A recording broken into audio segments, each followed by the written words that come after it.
कल क्लास में बताया गया था तुम लोगों को बंगाल का कैसे उदय हुआ। तो बंगाल मतलब अभी का बंगाल तो है नहीं, ईस्ट बंगाल था, वेस्ट बंगाल था, उड़ीसा था, बिहार था, आसाम बाद में सेपरेटेड हो गया है। देखेंगे आसाम के बारे में जब हम लोग ब्रिटिश काल देखेंगे, ठीक है। जानते हैं कि ये सब मुगल कंट्रोल के अंदर था, बाद में राइज कर गया ऑटोनोमस स्टेट। उसमें सबसे बड़ा बात है और सबसे बड़ा ज़्यादा रोल है वो मुर्शिद कुली खान का है। इन्होंने क्या किया, ढाका से लेके तुम्हारा वहाँ पे ट्रांसफ़र किया था मुर्शिदाबाद में, और मुर्शिदाबाद इनके नाम से ही हुआ था। उसके बाद सिराजुद्दौला आए हैं, सिराजुद्दौला के टाइम में ही ब्रिटिश का इंटरफेरेंस हुआ है और यहीं पे बैटल ऑफ प्लासी हो जाता है, कि जो कि ग्रेट बिट्रेयल था, एक बहुत बड़ा दागा बोलते हैं दगाबाज, धोखा, इतना बड़ा धोखा हुआ है इसके साथ कि हिस्ट्री ऑप्शनल में क्वेश्चंस पूछे जाते हैं इसके ऊपर। क्यों? क्योंकि सिराजुद्दौला का जो नोबल्स था, चाहे उसमें बहुत सारे लोग थे, मीर जाफ़र साहब थे, उसके अंदर घसीटी बेगम थी, होबी चंद थे, बहुत सारे लोग थे, बगावत कर दिए। जब बगावत कर दिए तो आराम से इनको यहाँ पे जैसे बोलते हैं कि दूध में मक्खी को निकाल देना, उस तरह सिराजुद्दौला को निकाल के मीर जाफ़र को रख दिया गया, समझ गए। और फिर मीर जाफ़र का ही बगावत, उसके बाद मीर कासिम वही तुम्हारा जो मुंगेर में ट्रांसफ़र किया है अपना कैपिटल, और उसके बाद यहाँ पे गन फैक्ट्री उसको श्रेय जाता है और अभी तक है वो कल्चर। मैंने बताया था तुम लोगों को कल। आगे बढ़ते जाओ। ब्लैक होल एपिसोड हुआ था यही सिराजुद्दौला के टाइम में, जहाँ पे बहुत सारे लोग मरे थे, एक खुन्नस हो गया था, ठीक है। उसके बाद एंटी सिराज ग्रुप बना, क्लींज मतलब होता है ग्रुप बनना, उसमें बोल चुके थे। मीर जाफ़र PM थे उस समय के, और पहला रिवोल्यूशन हो जाता है बैटल ऑफ प्लासी। क्यों? क्योंकि भाई नोबल पहली बार नवाब बनता है, समझ रहे हो ना। क्यों? क्योंकि नियम यही है कि नवाब का बेटा नवाब रहेगा, तो नया चीज़ हुआ, समझे। ये बता चुके हैं क्लास में। बस 2 ही सोल्जर्स आए थे। अब देखो ये सोल्जर को ऑप्शनल में देखोगे तो अलग कॉम्प्रीहेंड है, ये सोल्जर नहीं कमांडर इन जनरल था। जब ऑप्शनल पढ़ाएंगे तो देखो बहुत सारा चीज़ है, जैसे कि मैं आज बच्चे लोग को क्लास में बोल रहा था, इंग्लिश क्लास में बोल रहा था कि बच्चे लोग जो 9-10 में तुम लोग बोर्ड मॉडल पढ़ते हो और फिर 11-12 जाते हो तो एजीमुथल क्वांटम नंबर पढ़ लेते हो, सब एटॉमिक लेवल पढ़ लेते हो, ऑर्बिटल पढ़ लेते हो। इसी तरह है कि जो हम लोग मेंस में पढ़ेंगे और जब उसका डीप एनालिसिस करेंगे ऑप्शनल में तो और व्यापक रूप से चीज़ों को देखने को मिलता है। देखना वर्ल्ड हिस्ट्री में आज जो बात करेंगे उसमें देख लेना तुम, इनलाइटमेंट का जो बात करेंगे तुम में भी तुम दंग रह जाओगे कि इतना कुछ है इसके अंदर। क्यों? क्योंकि इनलाइटमेंट है तो उसकी full research, you never know, questions आ जाएंगे वहाँ से। अच्छी बात क्या है, हिस्ट्री ऑप्शनल है या ज्योग्राफी ऑप्शनल है, तो पूरा वेटेज है इस तरह, समझ गए। खाली हिस्ट्री ऑप्शनल नहीं, ज्योग्राफी भी हो सकता है, में इंटरेस्ट होना चाहिए वैसा। तो पहला रिवोल्यूशन हुआ था बैटल ऑफ प्लासी में, जो कि 1757 में हुआ था। यस कोमल, याद है। अब देखो मीर जाफ़र ने क्या किया कि डच को सपोर्ट कर दिया बैटल ऑफ बेडारा में। जानते हो कि बैटल ऑफ बेडारा में बुरी तरीके से डच को ख़त्म कर दिया गया और गोड़िया बिस्तर बन के चल दिया। ये इसका मतलब क्या हुआ कि मीर जाफ़र भी क्रश कर गया होगा इसमें, और अब मीर जाफ़र के बाद मीर कासिम आए, इसलिए सेकेंड रेवोल्यूशन कहते हैं इसको भी, कि पहले फिर सत्ता इस तरह चेंज हुआ है, अनस्टेबिलिटी है, सत्ता फिर से चेंज हुआ है। 1760 का बात हो तो दिमाग में तुरंत बैटल ऑफ वांडीवास याद हो जाना चाहिए कि नीचे जहाँ पे फ्रेंच को क्रश किया जा रहा है नीचे, समझे बात को। मीर कासिम ने जमींदारी राइट दे दिया है वर्धमान, चित्तौड़ और मिदनापुर में, यही तुम्हारा बंगाल का रीजन है, बांग्लादेश और बंगाल का रीजन है। उसके बाद क्या हुआ, मगर इन्होंने क्या किया, अपना वही मुर्शिदाबाद से मुंगेर ट्रांसफ़र किया है। उसके बाद जितने भी फ्री ड्यूटी ये दे दिए हैं उसके लिए, इंडियन ट्रेडर्स के लिए, ये खुन्नस हो गया। किसको? ब्रिटिश को। कहा जी फ्री ट्रेड तो हमको मिलना चाहिए था, ये दस्तक तो हमको मिलना चाहिए था, फरमान तो हमको मिलना चाहिए था, ये का दे दिए। खुन्नस होगा तो बैटल होगा तो बैटल ऑफ बक्सर हो जाएगा, समझे बात। अभी यहीं से शुरू करेंगे या फिर थोड़ा देर में एंग्लो इंडियन करेंगे, स्ट्रगल करेंगे तब करेंगे इस चीज़ को। देखो समझ गए। तो बैटल ऑफ बक्सर में क्रश कर गया मीर कासिम। शुजा उद्दौला था, उधर मुगल की तरफ आया था, ठीक है। ये बताएंगे, डिटेल्स में बताएंगे, डोंट वरी फॉर दैट। तो नया अवध बाबू, अवध का जो फाउंडर था उसका नाम था बुरहान उल मुल्क, ठीक है। सदान खान बुरहान उल मुल्क था। जो इंपॉर्टेंट रूलर थे उसके बाद सफदरजंग थे, बहुत इंपॉर्टेंट रूलर है, जो कि वजीर थे मुगल एम्पायर का। वजीर मतलब वो PM जो बोलते हैं ना, वो थे। और इम्पॉर्टेंट रूलर था यही शुजा उद्दौला। ये इंपॉर्टेंट है क्यों? क्योंकि अवध के जो शुजा उद्दौला थे ये बिल्कुल मुगल एम्पायर था। अब मुगल एम्पायर का वंशज रहेगा नहीं, टूटा है तो अपना गढ़ है तो वो तो संभालेगा ना वहाँ पे अवध में। और जानते हो कि वो अवध है, वो जो तुम्हारा जो दिल्ली सल्तनत है, ये एरिया उसका है, डोमिनेंस है मुगल एम्पायर का, क्योंकि वो सेंट्रलाइज अथॉरिटी था। टूटा तो भाई उधर न टूटा, इधर न टूटा, वो तो थोड़ा सा पावर तो गेन करके रखेगा अपना। तो वो शुजा उद्दौला था, बिल्कुल शुजा उद्दौला ही फाइट किया था बैटल ऑफ बक्सर में वन कंटेनेंट के तौर पे। और देखो यहाँ पे ब्रिटिश था और ज्वाइंट फ्रंट में क्या था, शुजा-उद-दौला था, ठीक है, मीर कासिम थे, ये देखो तो शुजा-उद-दौला, मीर कासिम और शाह आलम टू, मैं बताऊंगा थोड़ी देर में, ठीक है, अभी बताऊंगा उसमें। जो इसके बाद जो रूलर आया असफ-उद-दौला आया है इसके बाद, ठीक है। इन्होंने क्या किया कि इन्होंने ट्रांसफ़र कर दिया कैपिटल फैजाबाद टू लखनऊ। लखनऊ देखते हो कितना फेमस है अभी भी कल्चर के लिए, ठीक है, और लखनऊ हब ऑफ कल्चर बन गया। इसलिए तो बोलते हैं कि 18वीं सेंचुरी को ऐसा भी मत बोलिए कि डार्क एज है। सतीश चंद्र बोला कि नहीं बोला, क्यों? क्योंकि उस समय गजब का कल्चरल डेवलपमेंट हुआ था। भले ही हम जानते हैं, भले ही हम मानते हैं कि पेंटर्स लोग जो मुगल एम्पायर उसमें काम करते थे, कोर्टयार्ड में काम करते थे, जब उनको वहाँ से हटाया गया तो अलग अलग रीजनल पेंटिंग का भी फ्लरिशमेंट हुआ है, जो बताया थे कल, मिक्स हो गया, हाइब्रिड हो गया है। अब उसके बाद इंपॉर्टेंट रूलर तुम्हारा सदात खान था, समझे। और लास्ट रूलर जो वजीद अली शाह था, और इसके टाइम में ही अवध को पूरा एनेक्स कर लिया गया ब्रिटिश के द्वारा, ठीक है। तो ये क्रोनोलॉजी है, इसको समझोगे आने वाले समय में। बस अवध देखो यूपी का एरिया है, अवध यूपी का है, मगध बिहार का है, जानते हो तुम अवध और मगध, ठीक है। तो क्या किया अवध, देखो इसमें क्या, अवध को बफर स्टेट बना दिया था। बफर स्टेट समझते हो, मैंने बहुत बार बोला है तुमको, बता आउटलाइन के तौर पे भी बताया था बफर क्या होता है।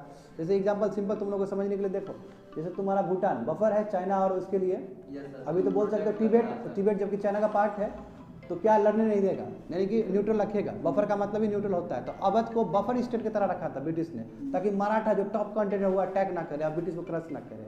समझ में आया एनेक्स करने का। अब मैं बताऊंगा अवध को कैसे एनेक्स किया गया। अवध को only on the pretext of miss governance, वहाँ पे काम ठीक से नहीं हो रहा है, इसके प्रिटेक्स्ट में आपने क्या किया, कब्जा लिया। बताएंगे थोड़ी देर में एनेक्सेशन जिसको बोलते हैं। लॉर्ड डलहौजी का बात आएगा क्लास में, समझे। तो समझ गए बात को ना अभी, तो वही लिखा तो है यहाँ पे देखो कि अवध को एनेक्स कर लिया गया ब्रिटिश ने, कि on the pretext of miss governance हो रहा है, काम ठीक से नहीं हो रहा है, इसलिए हम कब्जाते हैं इस चीज़ को। अरे रूलर कमजोर हो चुका है, कुछ भी बोल कर कब्जा लो। अब बताएंगे बाद में तुमको सिंध के बारे में बताएंगे, जहाँ पे अमीर रूल करता था। सिंध ऊपर वाला एरिया लेकिन पाकिस्तान का है अभी।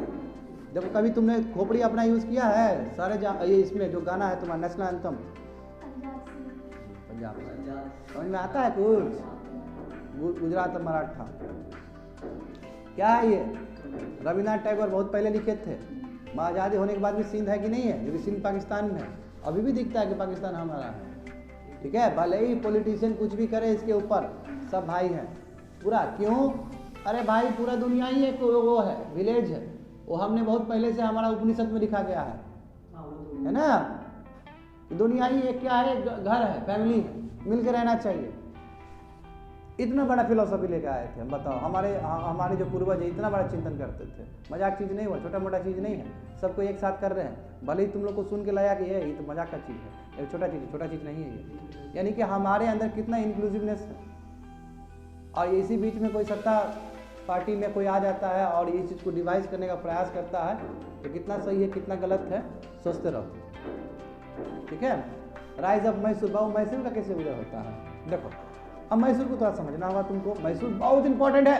क्यों? टिप्पू सुल्तान है, हैदर अली है उसके अंदर, समझे ना, इसलिए बहुत इंपॉर्टेंट होता है। मैसूर अभी के हिसाब से कर्नाटका बाबू, समझे। कर्नाटका और तुम्हारा मद्रास में खुन्नस था बहुत पहले से, और अभी तक होता है वाटर डिस्प्यूट के लेके, कावड़ी वाला, ठीक है। सुप्रीम कोर्ट में बार बार ठक जाकर होता है, वहाँ पर खटखटाया जाता है सुप्रीम कोर्ट में, ठीक है। ये 2017 और 18 का बर्निंग टॉपिक था वहाँ का वाटर डिस्प्यूट, और सिविल सर्विस आराम से क्वेश्चन पूछ लेती है इसका, समझे। तो मैं यही बताना चाहता हूँ कि मैसूर बहुत रिलेवेंट टॉपिक है। देखो अब खाली क्रोनोलॉजी समझो। दिल्ली सल्तनत था, है ना, मेडिवल इंडिया में देखोगे तो दिल्ली सल्तनत का डिक्लाइन हुआ, तुगलक डायनेस्टी में डिक्लाइन होना शुरू हो गया, बाद में लोधी डायनेस्टी में पूरा खत्म। क्यों? मुगल एम्पायर ने सब वो कर दिया, गिरफ्त कर लिया बैटल ऑफ पानीपत में 1526 में, ठीक है। समझते रहो चीज़ों को।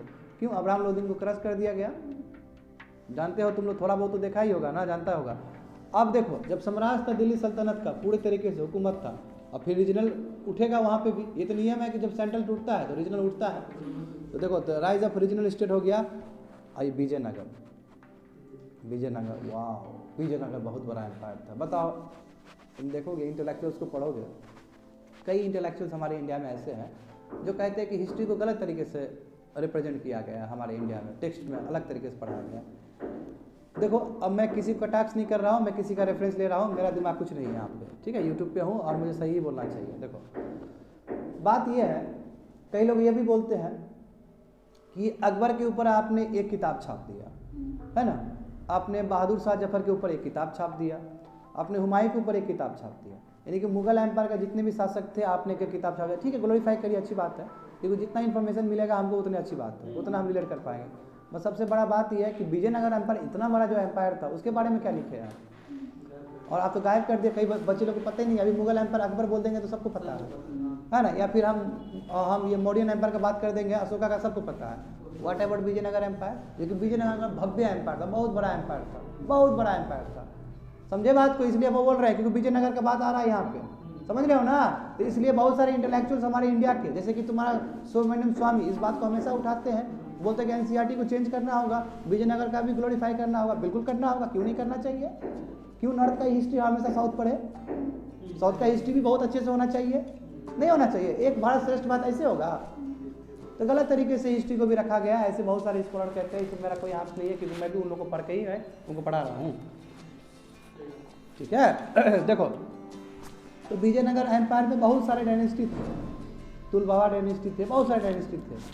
अब उसमें जो लास्ट जो रूलर था, एक कोई डायनेस्टी का जो लास्ट रूलर था उसका नाम था तुम्हारा नजीब, ठीक है, और वो हुडियन डायनेस्टी को रूल करता था। यानी कि विजयनगर का बहुत टूटा हुआ डायनेस्टी है, एक हुडियन डायनेस्टी, उसको रूल कर रहा है नजीब। और वहाँ का जो पीएम था, जैसे बोलते हो ना नवाब और पीएम का जो रिलेशन होता है, पीएम था ननराज, और हैदर अली उस समय एक सोल्जर था।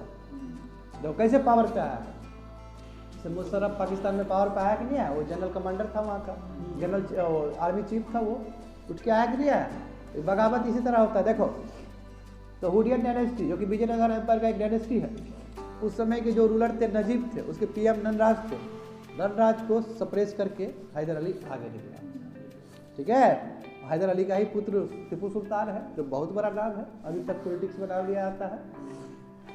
ठीक है, इन्होंने हैदर अली ने क्या किया, एडमिनिस्ट्रेटिव मशीनरी अपना बहुत अच्छे से बनाया। अभी जो देखते हो प्रशासनिक सेवा, अब एक स्टेट को चलाना है तो अच्छा तो होना चाहिए एडमिनिस्ट्रेशन।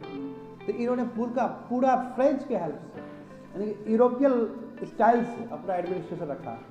और तुमको मैं हैरानी होगा तुमको ये सुन के कि जब टीपू सुल्तान को मारा गया, बताएंगे तुमको, 4th एंग्लो मैसूर वार में जब उनको क्रश किया गया, तब ब्रिटिश भी रियलाइज किया तो यार ये तो बहुत आगे का चीज़ है, ये तो बहुत कुछ डेवलप कर दिया आपने स्टेट में। वेट और मेजर्स यूनिफॉर्म है इसका, बहुत कुछ डेवलपमेंट किया है टीपू सुल्तान ने। और इसलिए टीपू सुल्तान का नाम अभी भी है। इससे रानी लक्ष्मी भाई देखो 1857 का युद्ध लड़ते लड़ते मरी है, जब वो मरी है उसके बाद ब्रेवरी है कि अभी तक मूवी में आती है। जब भी रानी लक्ष्मी भाई होता है तो सीधा चौड़ा हो जाता है, चाहे पुरुष हो या फिर महिलाएं हो, है ना। ब्रेवरी को बाबू रिवार्ड दिया ही जाता है। ठीक है, और वो आने वाले सभी जनरेशन के लिए प्रेरणा होते हैं। तो ये टीपू सुल्तान का भी कुछ ऐसा ही है। और टीपू सुल्तान को वहाँ पे, मैं तुम्हारी जानकारी के लिए बता रहा हूँ, कर्नाटक का पॉलिटिक्स में बहुत ऊपर नीचे किया जाता है, खेला जाता है। अभी जस्ट जो अभी बीजेपी का गवर्नमेंट है कर्नाटका में, जानते हो तुम लोग कैसे सत्ता को गिराया गया, और फिर वहाँ बीजेपी पार्टी आई है, वहाँ पे गिराया के ऐसे ही होता है। ठीक है ना, ऐसे जैसे एमपी में जो हुआ है जानते ही हो तुम लोग, एमपी से परिचित हो, शिवराज सिंह का आया कि नहीं आया, फिर से शिवराज सिंह चौहान का। अब देखो, तो वहाँ पे वही है कि पोलराइज करना है। टीपू सुल्तान पोलराइज फिगर है, जैसे अकबर, औरंगजेब बहुत ज़्यादा पोलराइज फिगर है। क्यों? क्योंकि औरंगजेब का नाम हटा के आपने अब्दुल कलाम का नाम का रोड बनाया था, रोड रखा था नाम दिल्ली में, उसके ऊपर भी ह्यू एंड क्राई मच गया था पूरा हिंदुस्तान में। तो जानबूझ के ऐसा टॉपिक को टच करना चाहते हैं जहाँ जल्दी पोलराइज हो जाए सोसाइटी। और देखो, मैं पहले ही बताता हूँ, बच्चे लोग तुम ध्यान दो कि कुछ नया चीज़ नहीं होता है, बस तुम बैठ के देखोगे तो तुमको रिपरकशन समझ में आ जाए कि ये स्टेप लिया जा रहा है तो इसका ये रीज़न होगा। अब मैं अभी यूट्यूब पे हूँ, बहुत कुछ नहीं बोल सकता हूँ, रात को मैंने बहुत कुछ रिसर्च किया है कि इंडिया के बारे में लोग क्या सोच रहे हैं बाहर। मैं फिर भी बोलना ही चाहूँगा कि अभी इमेज हमारा कंट्री का इमेज गिरते चला जा रहा है। हमारा कंट्री का नहीं, सॉरी फॉर डैट, हमारे कंट्री का नहीं, जो अभी प्रेजेंट गवर्नमेंट है हमारे, उसका रिपोर्टेशन बाहर बहुत ख़राब हो रहा है। ठीक है, अब मैं किसी को टारगेट नहीं करूँगा, ठीक है, क्योंकि हमसे बड़ा राष्ट्रवाद है वो। हम भले ही यहाँ पे डायलॉगबाजी कर दें, मगर हमसे ज़्यादा मेहनत करते हैं वो बैठे हुए हैं जो। ठीक है, अब ये कि इतना कॉम्प्लेक्स सोसाइटी है तो इसको 2 धारा में बांट दोगे तो उसको रूल करना आसान हो जाता है। जैसे कि ब्रिटिश किया था 1905 में पार्टीशन ऑफ बंगाल करके। मगर ये तो गलत है ना, नहीं करना चाहिए, सब संप्रदाय को लेकर चलना चाहिए, है ना। अब मैं हमेशा बोलता हूँ क्यों इतना खुन्नस से हमको वो जो तुम्हारा जो केस हुआ था वो वाला जमात वाला केस हुआ था, जमात वाला केस हमारे इंडियन डेमोक्रेसी के लिए ब्लॉट है। तुम देखोगे आने वाले समय में ना, अभी तुमको नहीं समझ में आएगा ये सेंस, आने वाले समय में 10 साल 15 साल बाद जब हिस्ट्री बनेगा ये सब चीज़, तो देखना बड़ा बड़ा किताब छपेगा इसके ऊपर, तुम देखते रहना, तुम देखते रहना बाबू। क्यों? क्योंकि वो इशू हाईली पोलराइज था, कभी नहीं देखा गया था इस तरह का इशू। और टीवी में जानबूझ के आप एंकर को बैठा रहे हैं, मुस्लिम एंकर को बैठा रहे हैं। रोमाना ऐसर खान जो है तुम्हारे एबीपी न्यूज़ की, मीमांसा मालिक जी न्यूज़ की, बहुत सारे ऐसे थे। ये जैसे लिया, ये लड़की का नाम क्या है, एक एबीपी न्यूज़ में आती है, जानबूझ के उसी रिलीजन का आदमी को आप बोल रहे हैं कि बोलने के लिए, हाँ। और अभी अर्नब गोस्वामी का केस क्या चल रहा है, होप सो तुम लोगों को पता ही होगा, कितना बड़ा बात हो गया है। बालाकोट जो हमला, वो पता था उसको 2 दिन पहले ही, 1-2 दिन पहले ही, हाँ। उसका 500+ पेज का वो निकला है उसका, व्हाट इज़ दिस।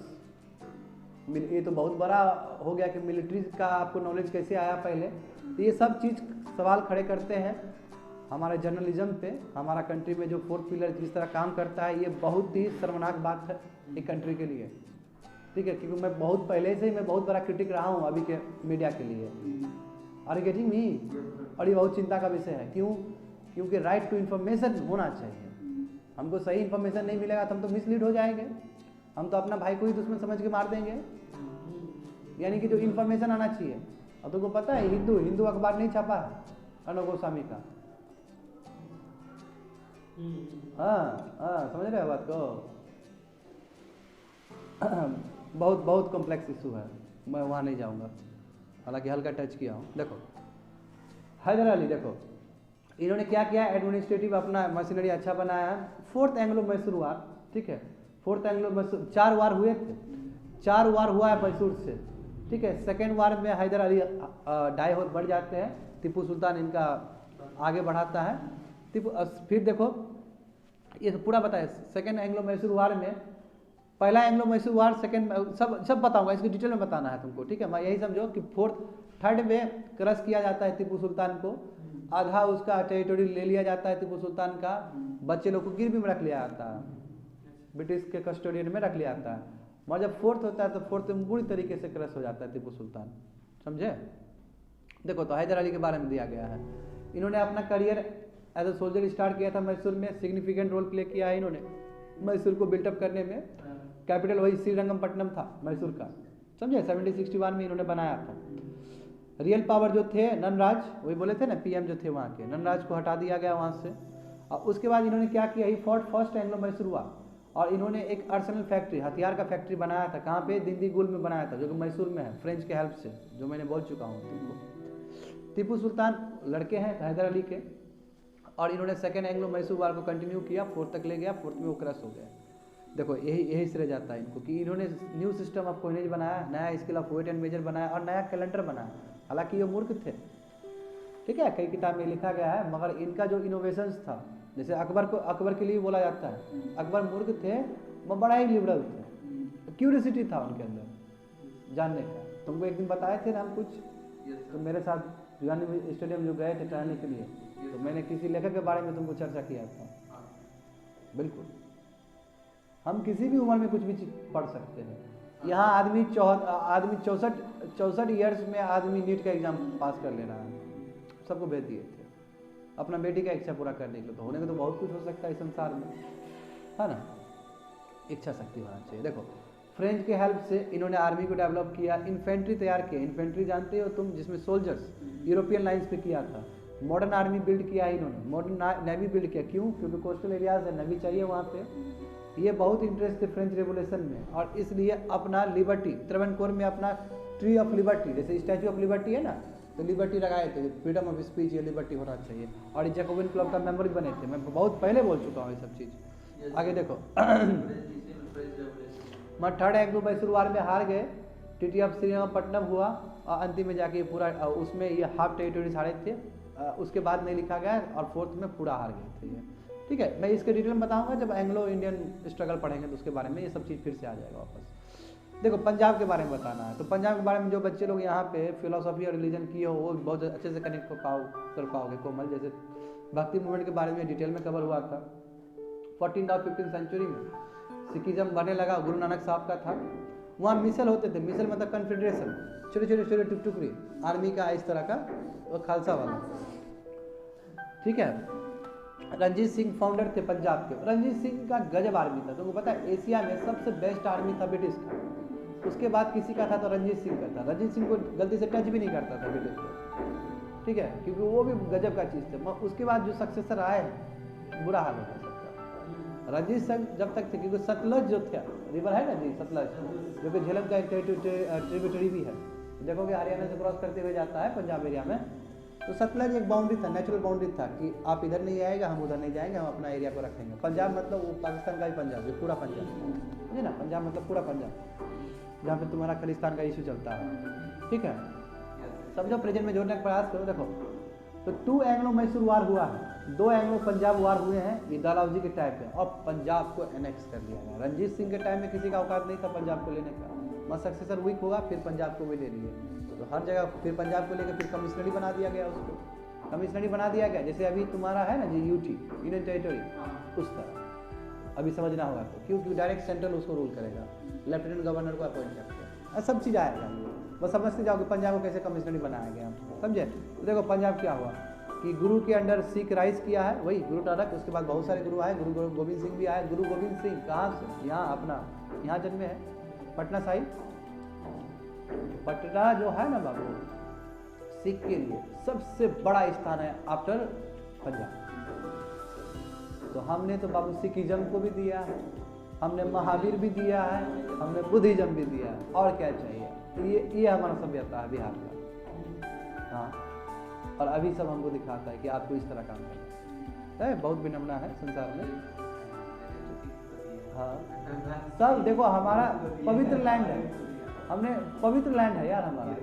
अभी करप्ट लोग आ गए तो क्या करें।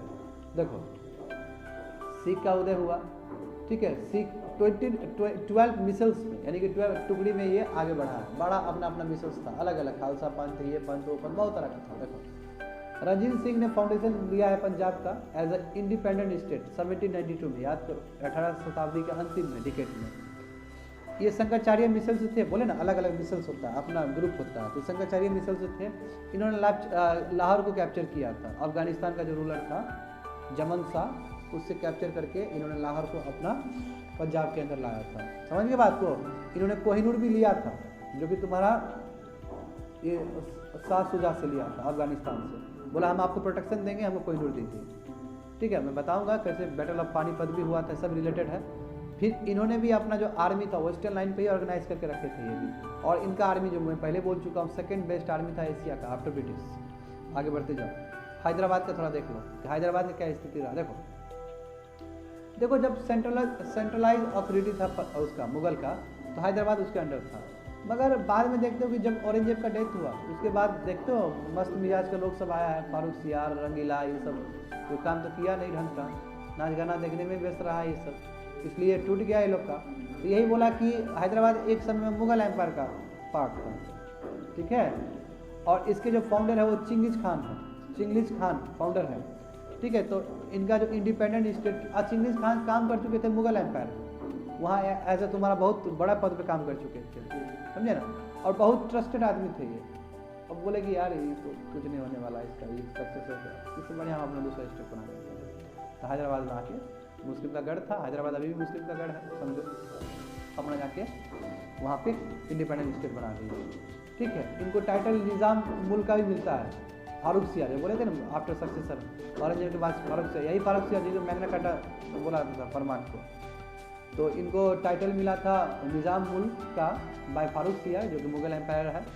उसके बाद इनको और भी टाइटल मिला असफ जाक का, रंगीला ने दिया है, देखो, ठीक है, मोहम्मद शाह रंगीला ने दिया था। ये वजीर थे मुगल एम्पायर में, वजीर बहुत बड़े पोस्ट पे थे, ठीक है, रंगीला के टाइम में, ठीक है। इन्होंने बैटल ऑफ करनाल भी लड़ा था 1739 में अगेंस्ट नादिर शाह, वही नादिर शाह जो प्लंडर है एक नंबर का, ठीक है। यही आया है नादिर शाह, बहुत डेंजर चीज़ है नादिर शाह, ठीक है। और इसके दीवान जो थे पूरन चंद थे, ठीक है, और नासिम जो है बहुत सारे लोग हैं, ठीक है। इसके सक्सेसर लोग हैं, इतना इंपॉर्टेंट नहीं है तुम लोग के लिए जानने के लिए। इसके सक्सेसर लास्ट क्या था, उस्मान अली खान थे। तो समझ गया हैदराबाद का, थोड़ा बहुत समझ में आ गया इनका हैदराबाद किस तरह बना है। हल्का, ज़्यादा नहीं समझना है, हल्का समझना है। क्यों? ज़्यादा समझने के लिए वार जब बताएंगे तो समझ जाओगे। जिस तरह टॉपिक है उसी तरह तुमको बताया जा रहा है ना। अब देखो, अब आ गया ना। अब देखो थर्ड बैटल ऑफ पानीपत। बाबू ये जो बैटल है ना बहुत डिसाइसिव बैटल हुआ था। देखो 1757 का बैटल हो चुका है, बैटल ऑफ प्लासी। अब 4 साल बाद एक बैटल होने वाला है जिसको बोलते हैं थर्ड बैटल ऑफ पानीपत। इसमें क्या हुआ कि इतना हिस्ट्री में जगह बनाता ये। देखो हुआ क्या था, मैं तुमको अंदर का बात बताता हूँ। अब ये जो अहमद शाह अब्दाली था, ठीक है, जो अफगानिस्तान से आया था, ठीक है, ये अटैक के मूड में था कि अटैक कर देगा। क्यों? क्योंकि जो नॉर्थ वेस्ट फ्रंटियर है, जब बताऊंगा हिस्ट्री ऑप्शनल वगैरह तो बताऊंगा कि नॉर्थ वेस्ट फ्रंटियर का कितना रोल था। उसको वहाँ पे न्यूट्रल रखा जाता था ताकि आके कनेक्ट ना हो, फॉरेन इन्वेजन ना हो, समझे, उधर से इन्वेजन ना हो। मगर वीक पड़ने लगा तो इन्वेजन हो गया। तो मराठा बोला कि हम आपको प्रोटेक्शन देंगे, काहे घबरा रहे हैं, हम तो इतना पावरफुल है। अब ब्रिटिश चुपचाप देख रहा है। क्यों? ब्रिटिश तो उलूक में जीता है 1757 तो ऐसे जीता है। 1757 मतलब बोलते हैं ना कि कर कुछ रहे थे हो कुछ और गया, और उसके बाद तकदीर ही चेंज हो गया। कभी ब्रिटिश ने भी नहीं सोचा था कि हमारा साम्राज्य होगा इतना बड़ा कंट्री पे। वो तो ट्रेडिंग कंपनीज था, वो समय बनते गया और उस तरह उसको यूज़ करते गया ब्रिटिश। तो हिस्ट्री ऑप्शन में तुम लोग पढ़ोगे कि बैटल ऑफ पानीपत तो मजाक का चीज़ था। देखो ये गाना कितना फेमस है ना। शादी में ज़्यादा यूज होता है। हाँ अच्छा गाना। हाँ अभी का शादी में कौन सा गाना आएगा, दिल दिया गल्ला कितना बढ़िया गाना है, वो भी गाना बहुत अच्छा है। उसमें व्यू बहुत अच्छा दिखाया है। एनीवे मराठा का व्यू देखते हैं। देखो मराठा बोला कि हम आपको संरक्षण देंगे। बहुत संरक्षण के देने के चक्कर में कमर तोड़ लिया अपना ये। अब जो ब्रिटिश का जो हाई कंटेंडर था जिसके साथ लड़ सकता था, मराठा तो क्रश हो गया। यानी कि ये इनडायरेक्टली बेनिफिट पहुंचा दिया ब्रिटिश को, इसलिए ये रिलेवेंस है। कई लोग बोलते हैं कि डायरेक्टली तो ब्रिटिश को फायदा नहीं हुआ, इनडायरेक्टली ब्रिटिश को बहुत फायदा हुआ अपना स्ट्रेटेजी बनाने में। क्यों? 1761 में मराठा क्रश कर गया अहमद शाह अब्दाली के अटैक की वजह से, प्रोटेक्शन नहीं दे पाया, समझे। और उधर 1764 में फिर बैटल ऑफ बक्सर हो जाता है। यानी कि समझ रहे हो, अब तो आस्ते आस्ते पावर बन के निकल रहा है ब्रिटिश। और वहाँ वांडीवास भी हो गया नीचे 1760 में। यानी कि सब ये 4-5 साल में जो घटना होता है बैक टू बैक, ये घटना प्रूव करता है कि ब्रिटिश बहुत आगे है।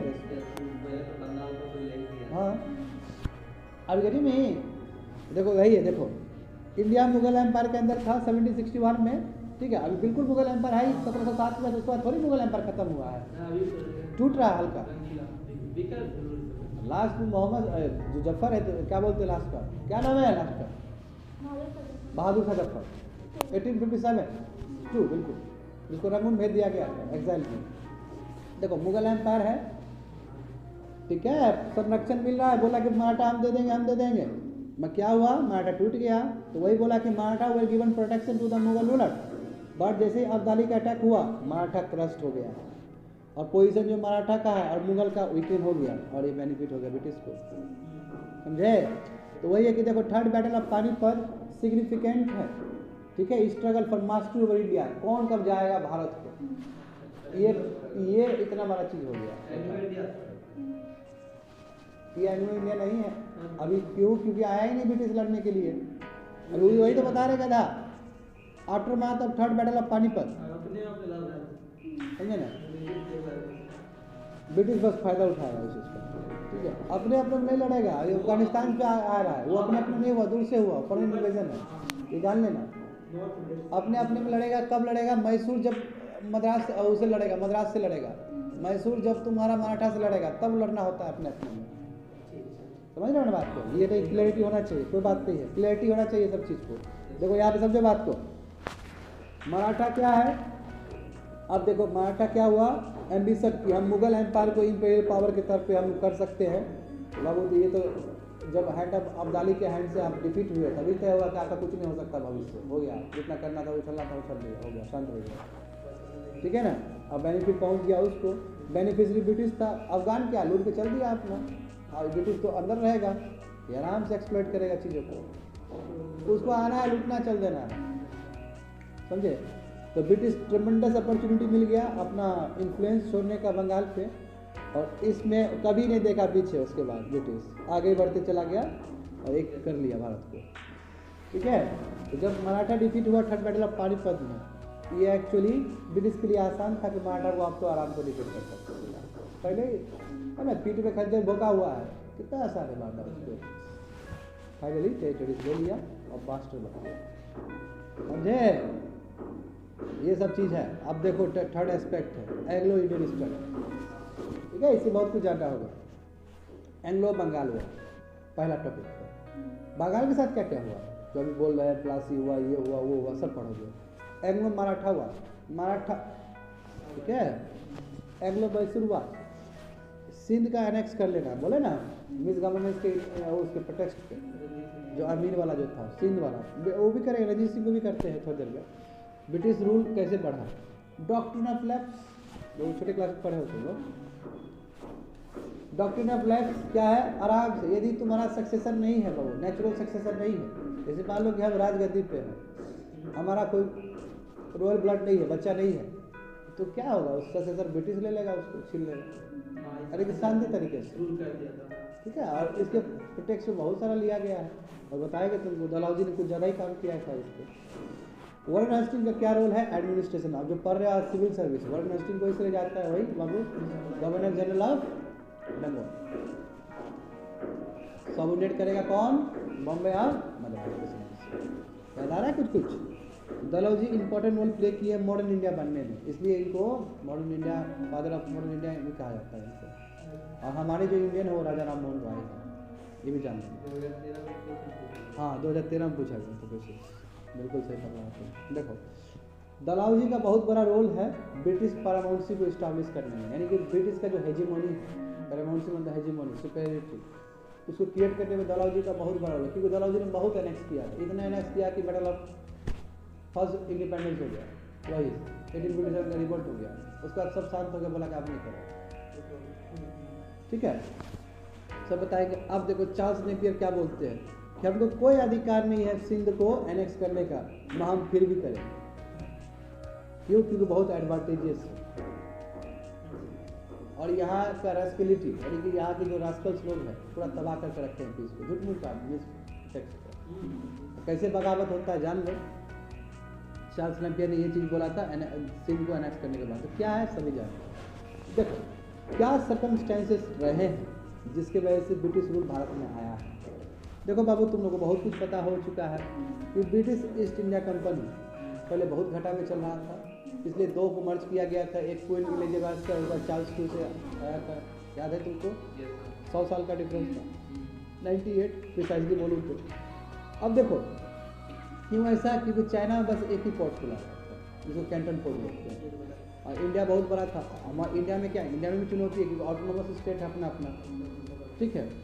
मगर क्या हुआ, मगर पॉलिटिकल एडमिनिस्ट्रेटिव मशीनरी तो उतना स्ट्रॉन्ग था नहीं इंडिया का, क्योंकि सेंट्रल अथॉरिटी खत्म हो गया था मुगल एम्पायर, इसलिए मौका मिला कि हाँ चाइना में तो नहीं जा सकते, ताकि चाइना का दरवाज़ा बहुत छोटा था, वो इंडिया में दरवाज़ा बहुत था, और यहाँ पे कूद डालो राज करो, क्यों, क्योंकि सब अपने अपने लड़ रहे हैं, समझे। तो ये अपॉर्चुनिटी देखा, और अपॉर्चुनिटी देखते हुए इंडिया में वो शुरू कर दिया जो भी वो कर रहा था। नंबर 1। दूसरा लाइन देखो 1651 में हुगली को कैप्चर किया, वहाँ पर पहला फैक्ट्री बनाया था, कल बताया था तुम लोग को। 1700 में वो फोर्ट विलियम बना लिया कलकत्ता जिसको बोलते हो।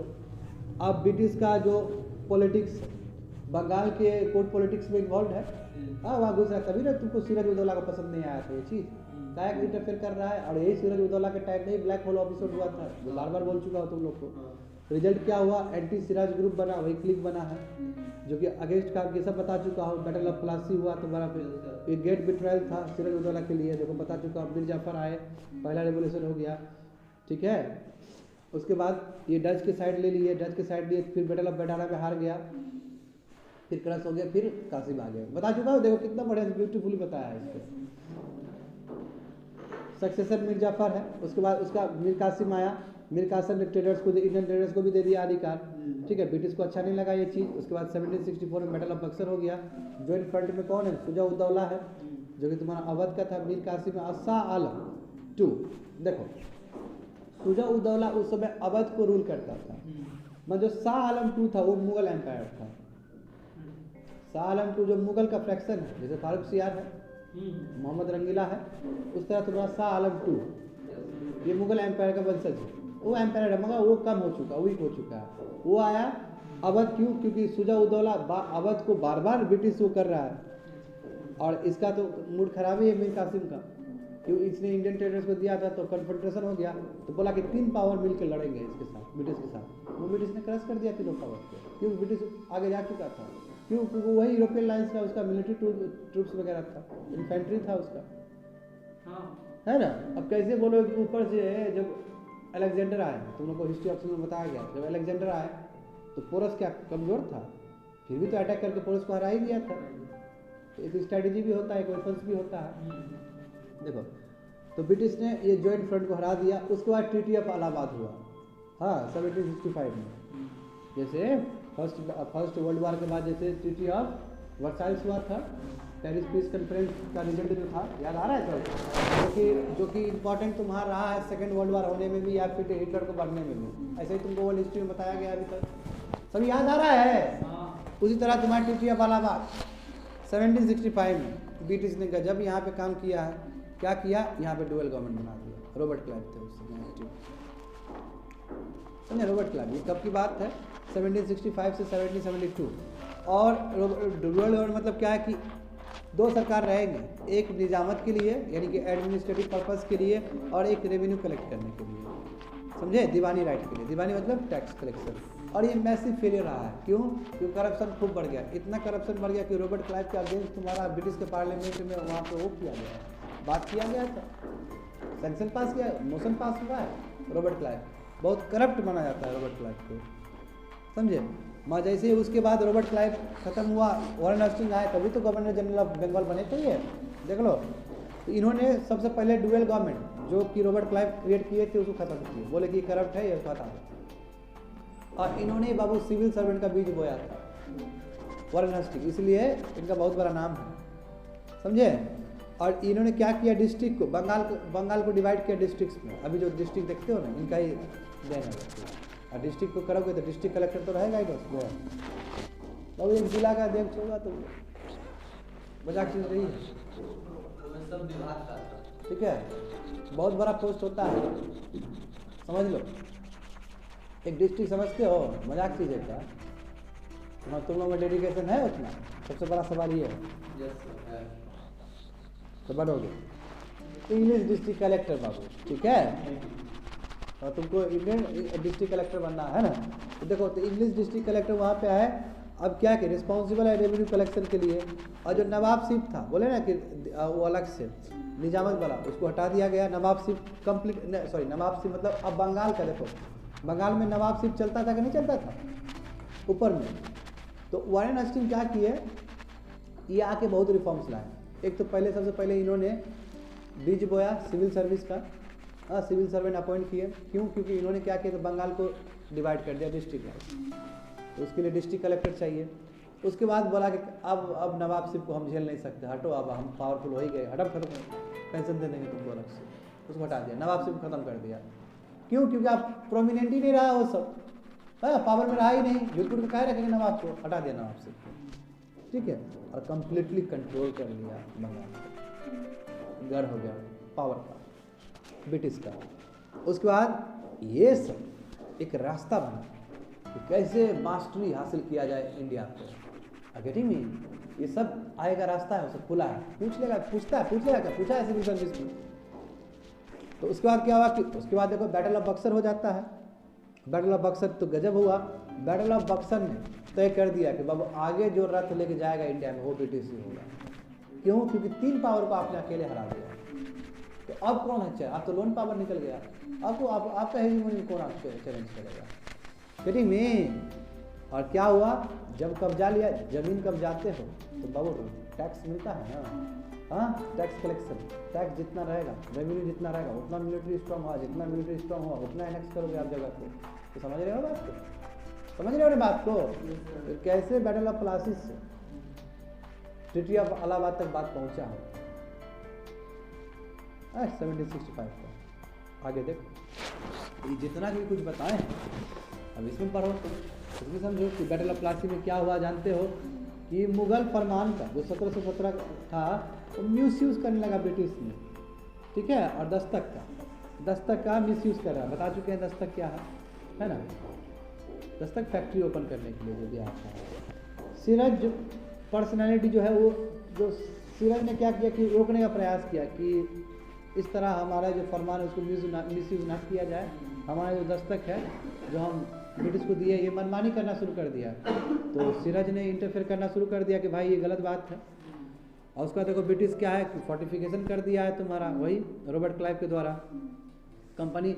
अब देखो यहाँ पे बात हुआ, देखो कि कंपनी ने, वही ब्रिटिश ईस्ट इंडिया कंपनी को बोल रहा है, उसने कृष्णादास जो कि तुम्हारा राज वल्लभ का पुत्र था, और जो कि मेंबर भी, कृष्णादास मेंबर भी था तुम्हारा एंटी सिराज ग्रुप का जो बगावत किया था, उसको संरक्षण दिया, समझ गए। और उसी संरक्षण दिया यानी कि वहीं पे बीज बो दिया गया था, वहीं पे बहुत कुछ। क्यों कभी कभी क्या होता है कि भले ही हमारा मंत्री का बेटा हो, भले ही बेटा हो, गलत काम किया तो पकड़ेंगे धरेंगे, मगर मंत्री का बेटा भी तो ये नहीं चाहेगा कि हमारा बेटा को मारा जाए और संरक्षण मिल जाए। वो जानबूझ के संरक्षण दे रहा कि इसका फायदा उठाएंगे, तोड़ेंगे कमर, इसका बाद में उसको एंटी ग्रुप बना देंगे। अरे में और इसके टाइम में तुम्हारा ब्लैक होल एपिसोड भी हुआ है, जानते हो।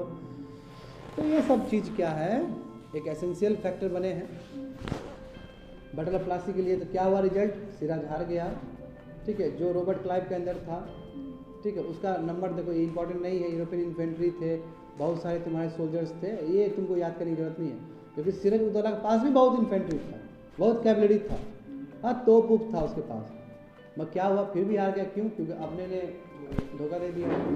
तो वही battle of Plassey, get betrayal, ठीक है। क्यों, क्योंकि अपने पीपल ने ही बिट्रे दे दिया। देखो बार बार लिखा है, मात्र 2 सोल्जर लड़ा है, ठीक है, बार बार लिखा है बाबू। अब मीर जाफर को नवाब बना दिया, बोले ना कल का चीज़ रिपीट हो जाएगा यहाँ पे। अब देखो बक्सर हुआ, तो बक्सर में क्या हुआ कि वही sovereign power between British and Mir Qasim. लड़ाई तो मीर कासिम से हुआ, फिर मीर कासिम को भी मिल गया उधर से, शाह आलम II से, शुजा उद्दौला से। तो वही देखो मीर कासिम, शुजा उद्दौला, शाह आलम मुगल एम्पायर है। क्यों, क्योंकि जो मिसयूज़ तो फरमान का 1717 में था, ये दस्तक था, और उसके बाद फिर मिसबिहेवियर ब्रिटिश का नवाब के ऑफिसर्स के साथ। तो बोला कि इस तरह तो हम, क्यों नवाब है तो बहुत प्रेस्टीज का बात आता है ना। अभी हमको कोई खराब बोल देता तो हमको कितना बुरा लगता है, किसी को भी बुरा लग सकता है। अभी आके कोई ललकार दे तो समझता है, तो मन में तो षड्यंत्र रचेंगे ही ना कि बाप कैसे से क्रश कर दें हम। तो ये भी रचा, उसके लिए बुद्धि भी होना चाहिए, उसके लिए वो कैपेबिलिटी भी होना चाहिए। मर गया वो, समझे, क्योंकि मीर कासिम ने इंडियन टेरर्स को हेल्प किया, तो सब जानते हो। ये पसंद नहीं आया कंपनी को। 1760 में क्या हुआ, मीर कासिम को नवाब बनाया गया, सेकेंड रेवोल्यूशन है, जानते हो, बैटल ऑफ बक्सर में, ठीक है। और उस समय हेक्टर मुनरो थे, मेजर हेक्टर मुनरो, ठीक है। इसके बारे में तुमको बताएंगे डिटेल्स में, ऑप्शनल में। तो बैटल ऑफ बक्सर में जीत गया, ये सब हरा दिया। उसका ही रिजल्ट तुम्हारा ट्रीटी ऑफ इलाहाबाद है, जो बोल चुके हैं। ट्रीटी ऑफ इलाहाबाद इतना इंपॉर्टेंट क्यों है, देखो ये बहुत इंपॉर्टेंट है। इसलिए इंपॉर्टेंट है कि देखो अब रिकॉग्नाइज जो पावर है, क्योंकि मीर कासिम भी तो बंगाल का था, तो खत्म ही हो गया। उसके साथ क्या बात करेंगे, बात उसके साथ करेंगे ना जिससे हारे हैं। अब 3 आदमी हारा है, 3 पार्टी हारा है, और 3 पार्टी में सबसे इंपॉर्टेंट वही मुगल एम्पायर होगा, क्योंकि उसका गढ़ तो है वहाँ पे।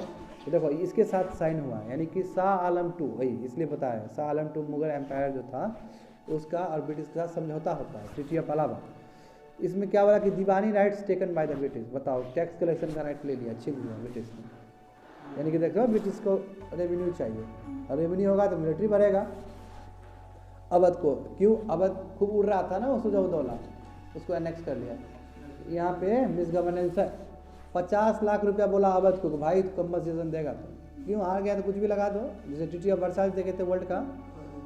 हाँ, तो तुम्हारा इलाहाबाद नवाब के शुजा उद्दौला से ले लिया गया और शाह आलम को दे दिया गया। ठीक है, आप भी खुश रहिए, शाह आलम आपको हम देते हैं। शाह आलम को दे दिया, शाह आलम भी खुश अपना, ठीक है।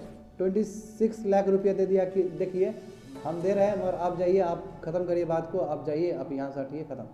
सालम 2 को पेंशन दे दिया और ultimately British Awadh defence alliance, और अवध को अपने हाथ में रख लिया गया और उसको बफर स्टेट बना के रख लिया, अलायंस हो गया। तो डुअल गवर्नमेंट देखो जैसे बताए थे रॉबर्ट क्लाइव ने, रॉबर्ट क्लाइव 1765 से लेकर 72 तक यानी कि 7 साल तक चलाया है ये, ठीक है। स्पेशल अरेंजमेंट था रेवेन्यू कलेक्शन करने के लिए और तुम्हारा निजामत और दीवानी राइट्स दोनों को, एक निजामत के लिए होगा, निजामत एडमिनिस्ट्रेटिव पर्पज़ के लिए होगा, एक तुम्हारा दीवानी राइट्स में टैक्स कलेक्शन के लिए होगा। इन्होंने बहुत सारे लोग को अपॉइंटमेंट किया था, जैसे देखो मोहम्मद राजा खाना है, सीताराम राय है बंगाल और बिहार में, ठीक है, जो करेगा। बहुत सारे ऑफिसर तुम्हारा मुर्शिदाबाद और पटना में भी किया, 53 लाख दिए हैं निज़ाम को, ये बहुत सारा चीज़ है। डुअल गवर्नमेंट कंटिन्यू चला है जब तक वॉरेन हेस्टिंग्स नहीं आया, वॉरेन हेस्टिंग्स आते ही खत्म कर दिया, क्योंकि बहुत करप्शन था इसके अंदर। देखते नहीं हो कितना करप्शन होता है ब्यूरोक्रेसी में। वॉरेन हेस्टिंग्स आए, डुअल गवर्नमेंट हटा दिए, नवाब से हटा दिए, और नवाब को बोलेगे जाइए पेंशन में जाइए, आपको देते हैं कुछ लाख देते हैं, आयरन खाते रहिएगा, हट जाइए यहाँ से पोस्ट से। यानी बंगाल के नवाब खत्म कर दिया पूरी तरीके से, बंगाल को पूरा हाथ में कैप्चर कर दिया। इन्होंने इंग्लिश सुपरवाइजर वही डिस्ट्रिक्ट कलेक्टर बनाया, इंग्लिश कलेक्टर, ठीक है। और इन्होंने बंगाल बिहार जो एरिया है, बंगाल कह सकते हो, यानी कि बंगाल के अंदर बिहार है, उड़ीसा है, इसको डिस्ट्रिक्ट में डिवाइड किया, पटना, ढाका, कलकत्ता, मुर्शिदाबाद, इस तरह का डिस्ट्रिक्ट में डिवाइड किया है। होप से समझ में आ रहा होगा तुम लोग को। देखो मैन मैप बता देते तो इसको समझना बहुत आसान हो जाता है, समझे बात को। अब उसके बाद देखो इस डिस्ट्रिक्ट में क्या हुआ, इन्होंने इंग्लिश कलेक्टर रखा वही, और इसलिए वॉरेन हेस्टिंग्स ने एक न्यूक्लियर बीज बो दिया था सिविल सर्विस के लिए, यही ना हुआ था जी। तो हम सक्सेसफुली कवर कर चुके हैं क्या, ठीक है। तो ये भी समझ ही लो। एग्रो मैसूर का समझ जाओगे कि छोड़ दे? Good good good. देखो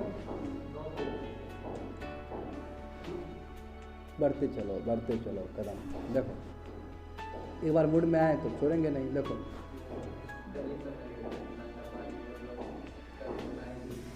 देखो ऐसा है, बस तुम मूड तैयार करके आओ और हमको हेजीमोनी चैलेंज करो, दांत पसीना ला देंगे, ठीक है। 8-8 घंटा पढ़ाए हैं, अच्छा लगता है बोल के, कॉन्फिडेंस अपना भी बढ़ता है इससे। देखो चाहे तुमको मन हो या ना हो। एंग्लो मैसूर का देखो बहुत लंबा समय तक चला है, समझे। 4 चला है इसमें। 1767 कुछ याद आता है कोमल तुमको 1767 से? क्या याद आ रहा है?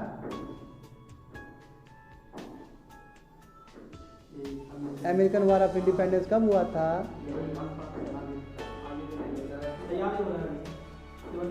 1775 से। तैयारी हो रहा है ना, बहुत अच्छा बोला, तैयारी हो रहा है, ठीक है, वेरी नाइस। हाँ पर तैयारी हो रहा है ना। हाँ काम हो रहा है, बिल्कुल बहुत अच्छा, ये होता है ना लिंकिंग पावर। गुड। 1799 ये भी बोलो कहाँ तैयारी हो रहा है, इसमें भी तैयारी बोला तो पीठ में खंजर खोप देंगे। 1799 में क्या हुआ? हाँ वर्ल्ड का इवेंट कुछ बताना चाहोगे? हाँ ये तो नेपोलियन के बारे में। बहुत कुछ रेन ऑफ टेरर, कितना बढ़िया बात है, वर्ल्ड से कनेक्ट कर पा रहे हो, वेरी गुड। देखो बात समझ लो बाबू, 4 वार हुए हैं, ठीक है। पहला वार 2 साल के लिए चला था, Haidar versus East India company. उसमें हैदर को पसंद नहीं आया, कहा है ब्रिटिश हमारा इधर का दिमाग काट रहा है, हमारा पोर्ट को बार बार वो कर रहा है, समझे ना। देखो इसमें क्या हुआ था,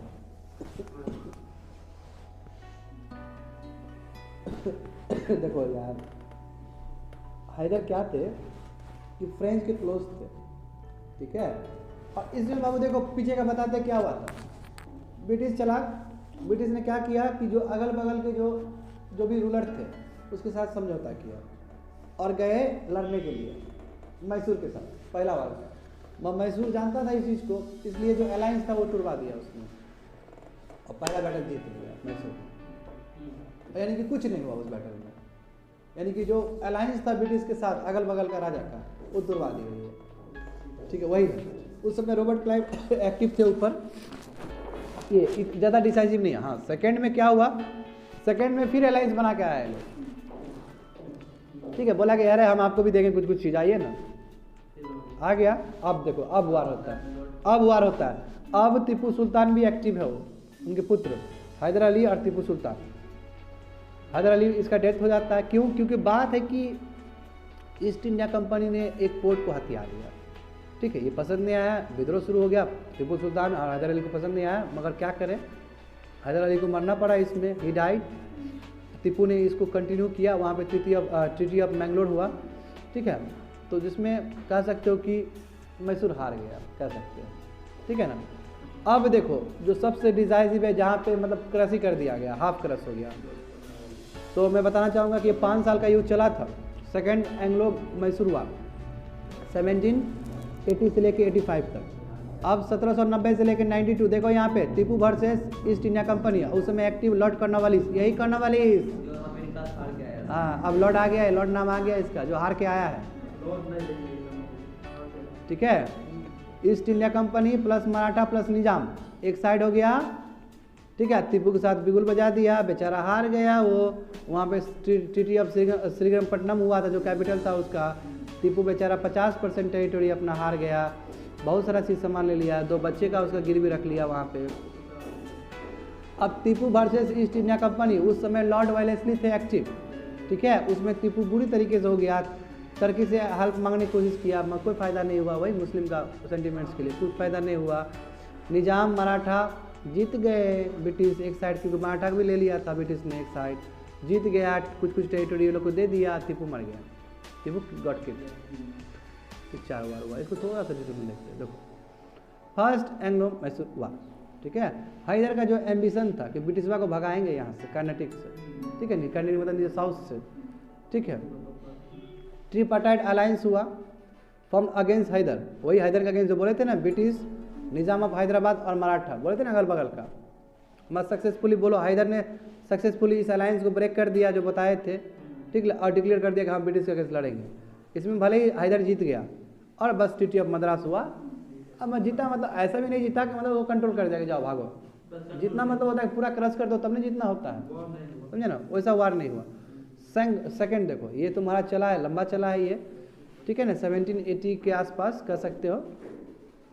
फ्रेंच सेटलमेंट देखो, यही माहे पोर्ट मद्रास में, वहाँ पे फ्रेंच लोग थे, क्योंकि फ्रेंच को पसंद करते थे ये, देखो अभी बता चुके हैं कि अच्छा खासा नेक्सस था मैसूर का, हाँ, जैकोबियन मेंबर हुआ, त्रावणकोर में उसका लिबर्टी का स्टैचू है, उसका वहाँ पे ट्री ऑफ लिबर्टी है वहाँ पे, जैसे बताए तो थे।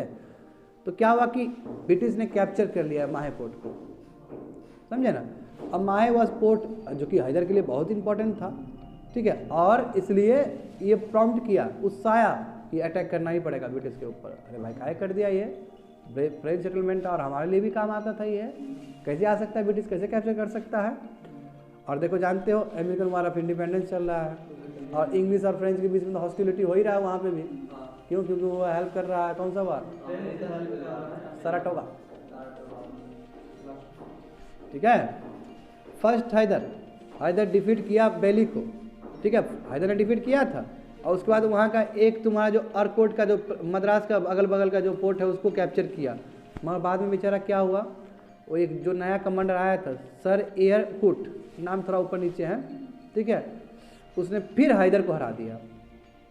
और वार में क्या हुआ, ट्रीटी ऑफ मैंगलोर हुआ, जहाँ पे हैदर मर चुका है, टीपू कंटिन्यू ले गया इस चीज़ को, और लास्ट में फाइनली तुम्हारा ट्रीटी ऑफ मैंगलोर होता है, जिसमें अग्री हो जाते हैं कि ठीक है एक दूसरे को लौटा देते हैं जगह, both agree to return capture territory to each other, दे दिए, यानी कि डिसाइसिव नहीं हुआ, मगर हैदर अली जैसे ब्रेव, ठीक है, वो गुजर गया।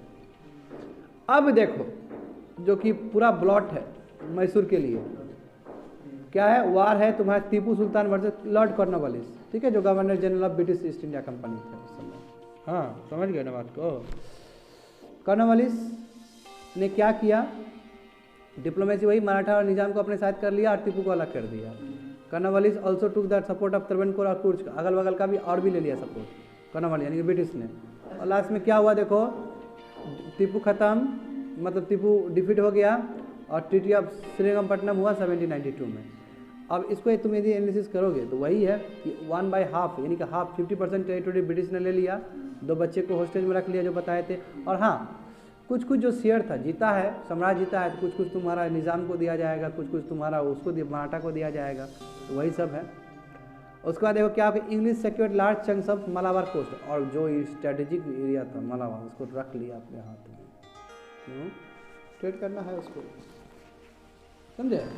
लास्ट चंक मलाबार को रख लिया उसको। फोर्थ एंग्लो मैसूर वार में देखो डिजायर जो टीपू सुल्तान का था कि हम अपना पापा का, दादा का, चाचा का, भैया का जो बदला लेके, है ना, गैंग से वसेपुर देखे हो ना, वही पापा का बदला लेना था इनको, ठीक है। मगर क्या करें, और फिर इनको बनाना था मैसूर को बहुत स्ट्रॉन्ग, मगर इनका सपना धरा का धरा रह गया। इन्होंने कोशिश किया, ठीक है, कि हेल्प मांगे फ्रांस से, वहाँ से ही मांगे, टर्की से ही मांगे, कुछ नहीं हुआ, ठीक है, क्योंकि ब्रिटिश बहुत ऊपर का चीज़ हो चुका था, इंडिया में बहुत आगे बढ़ चुका था ब्रिटिश साम्राज्य, बहुत उसका जो साम्राज्य में गजब होल्ड हो गया था।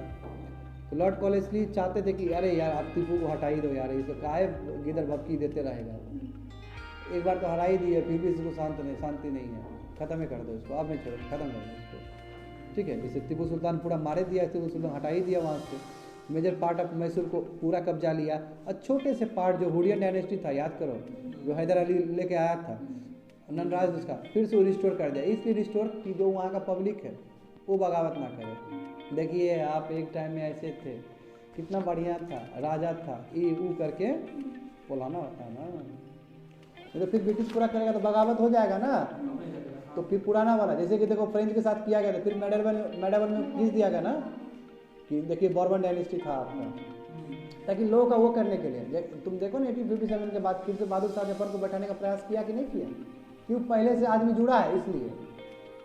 देखिए कुछ नहीं हुआ है, डोंट वरी फॉर दैट, आप जो पहले थे वही वाला होगा, खुश रहिए, ये तो बेकार का चीज़ है। टीपू सुल्तान हैदर अली तो आपका साम्राज्य खा गया था इन करके बगावत,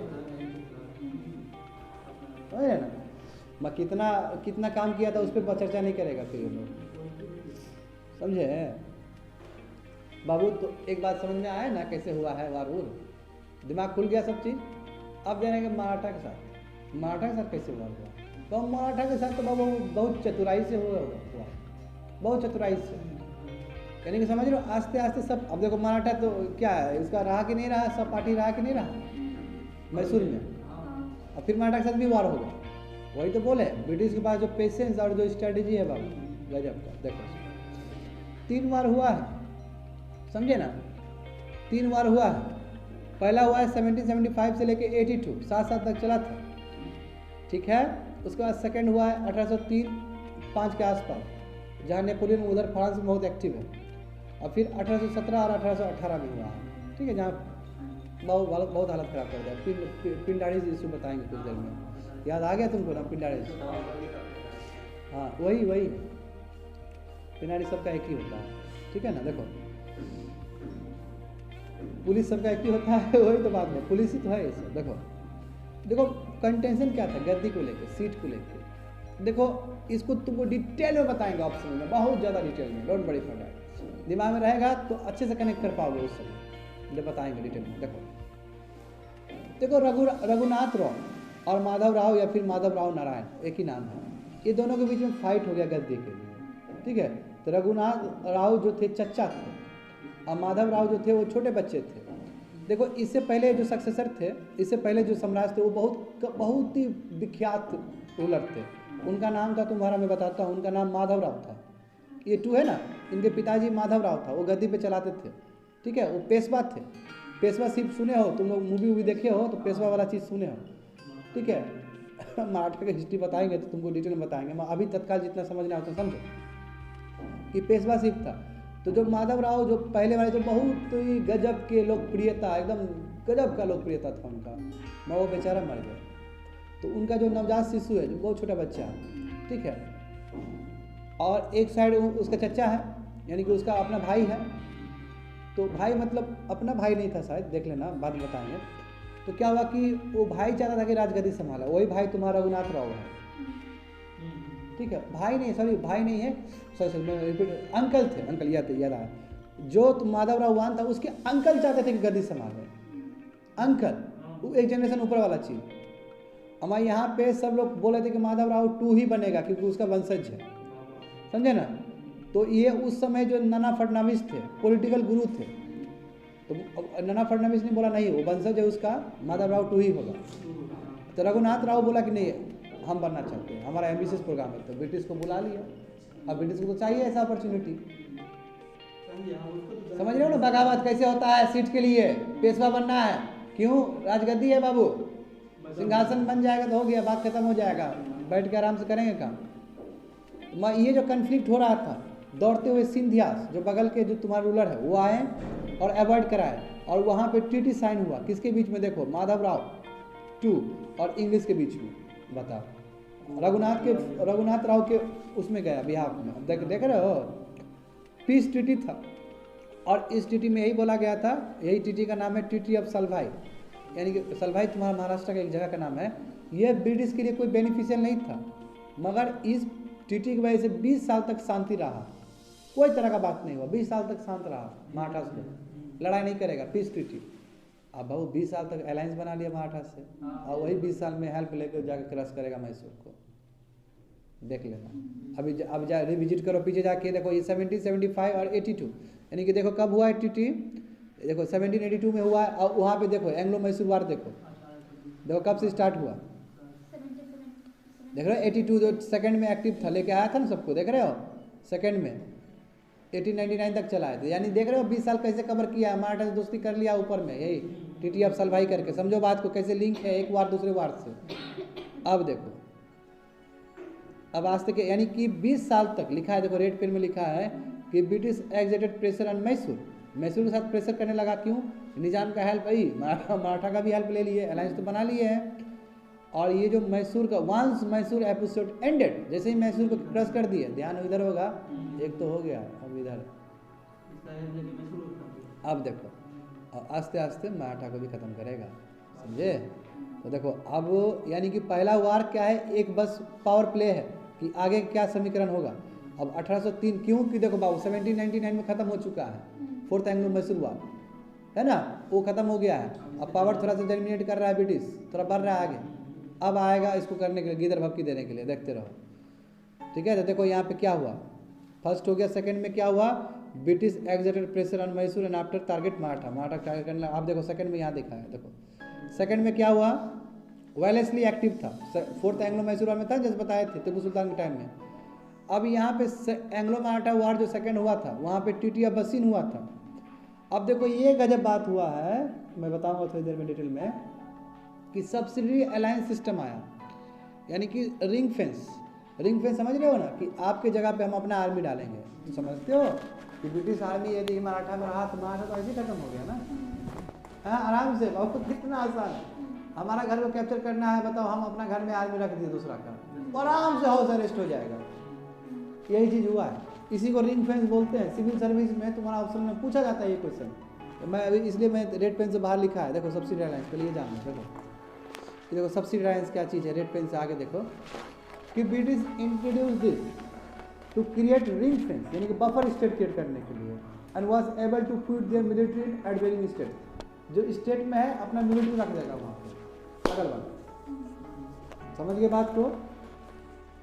इसमें क्या है, troops help the states to in case of any extra, अब कोई भी बाहर से थ्रेट आ जाए, मान लो कि तुम्हारा मराठा में बाहर से कोई अटैक किया, अहमद साहब अब्दाली टाइप का ये बाहर इन्वेजन हुआ, ये ट्रूप्स बचा भी देगा उसको, इसलिए वो बोला ठीक है दे दीजिए हमको।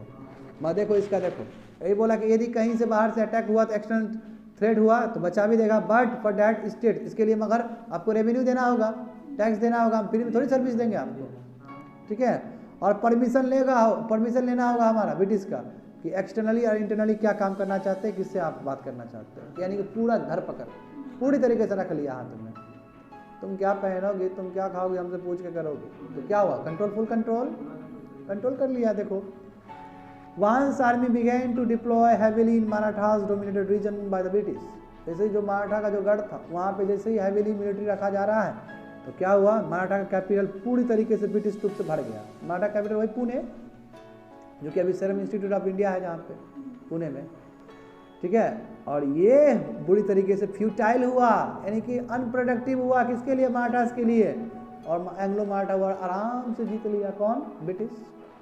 क्यों, because of the subsidy alliance, because of the ring fence.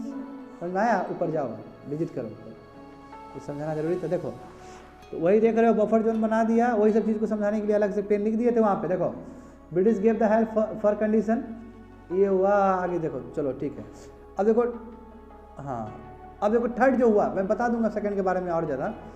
Third जो पिंडारिस इशू हुआ था, याद है तुमको नीतीश, पिंडारी वाला इशू? देखो कोमल समझो, मराठा के लिए जो एक सेक्शन ऑफ पीपल थे जो लड़ते थे, आर्मी में काम करते थे, वो पिंडारिस थे। जैसे गोरखा है कि नहीं है हमारे हिंदुस्तान में, है ना, तो पिंडारिस भी थे, बड़े लॉयल थे मराठास को लेकर। मगर जब ब्रिटिश का मिलिट्री ट्रूप्स आ गया तो इन लोगों का क्या काम है, इसको डिसबैंड कर दिया गया, हटा दिया गया। अब बेचारा इन लोगों को क्या आता है, कुछ तो नहीं आता है मिलिट्री वाला काम, ये लोग रोबर्स बन गया, रोबर समझ रहे, लूटना वाला बन गया, तो गंद मचा दिया वहाँ पे। तो ब्रिटिश आया, बोला कि हम इसको मारना चाहते हैं, हम इसके लिए अगेंस्ट लेना चाहते हैं, फाइट करना चाहते हैं। मराठा का तो सब करना है उसके लिए, क्योंकि मराठा के लिए काम किया है वो। तो यहाँ पे इशू हो गया, फंस गया ये, फंस गया। थर्ड बैटल ऑफ मैसूर हो गया, मराठा हो गया अगेंस्ट ब्रिटिश। समझ गए बात को ना, इमोशंस, कि वो मराठा का था, उसका ह्यूज इमोशंस है ना, मराठा के लिए खटा है वो। जैसे तुम हमारे क्लास में आए हो पढ़ने के लिए, हम तुम्हारे बारे में कैसे बगावत कर सकते हैं? इमोशनली अटैच हो जाता है ना जी, वो भी मराठा के लिए काम किया है, समझ रहे हो ना, ये बोन ऑफ कंटेंशन हुआ है। देखो फर्स्ट एंग्लो मराठा वॉर 1775 से लेके 82 तक, बेसिक कॉज क्या था, गद्दी को लेके, हाँ सीट को लेके, वही रघुनाथ राव और तुम्हारा माधव राव टू बता चुके थे। रघुनाथ राव ने हेल्प लिया ब्रिटिश का अगेंस्ट माधव राव, ठीक है, और उसके बाद फिर माधव राव ने लिया किसका हेल्प, नाना फडणवीस का, जो पॉलिटिकल गुरु थे, बहुत बड़ा नाम है नाना फडणवीस का, ठीक है, बताएंगे बाद में। बैटल किसी तरह अवॉइड किया गया, सिंधियाज आए ग्वालियर का, ठीक है, और यहाँ से जाके ट्रीटी होता है, वो जो कि 20 साल का तुमको शांति प्रदान करता है, और ब्रिटिश उसको फायदा उठा के जाकर मैसूर में वार कर देता है। सेकेंड एंग्लो मैसूर वार देखो 1803 और 5 का, इसमें क्या है, कंबाइंड फोर्सेस पेशवा का सिंधियास का, ठीक है, होलकर ने डिफीट कर दिया। देखो अभी ब्रिटिश का कोई बात नहीं है, ये अपने अपने में लड़ रहे हैं, सिंधियास और पेशवा एक साथ है और एक साथ होलकर है, दोनों अटैक किया। तो फिर उसके बाद फिर पेशवा बाजीराव टू जो है उस समय के, वो बोले कि ब्रिटिश का हेल्प चाहिए हमको, ठीक है, पेशवा मतलब हुआ मराठा को रिप्रेजेंट कर रहा है वो, समझे, तो ब्रिटिश का हेल्प चाहिए। तो फिर बाद में बोला कि ठीक है, आई विल गिव यू, हम तुमको हेल्प करने के लिए तैयार है, मैं उसके लिए सब्सिडी अलायंस होगा जो बात है, उसके लिए टीटी या बसीन हो गया, भाई आप कंडीशन दे दे, ब्रिटिश का कंडीशन होगा ही होगा, 2 गुना लगान देने के लिए क्रिकेट खेल के जीतना पड़ता था ना जी, मूवी में लगान, मूवी में सर था ना, हम तुमको 2 गुना लगान माफ करेगा, तुम हमको हार के दिखाओ, तुम हमको हरा के दिखाओ, शर्त मंजूर है।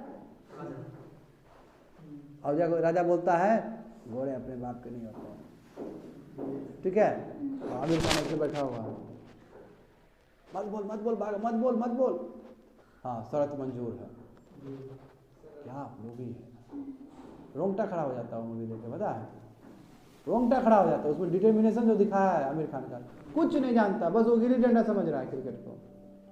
और उसके बाद क्यों, क्योंकि लीडरशिप, पूरा लीडरशिप दिखाया है, कैसे मोबिलाइज करता है सबको, और कितना सॉफ्ट पावर यूज करता है। ए आसान है गिल्ली, आओ बॉल ऐसे फेंकते हैं, दिखा रहा है सबको कि आसान है, और मेहनत करना शुरू, मेहनत करता जीत जाता है अंतिम में। उसमें हैवी डिटर्मिनेशन दिखाया है, वो तो सीखना चाहिए आदमी को। मूवी बहुत गजब का मूवी, हमको लगता है, हमको जो पर्सनल जो मेरा है, आमिर खान का बेस्ट मूवी है अभी तक का।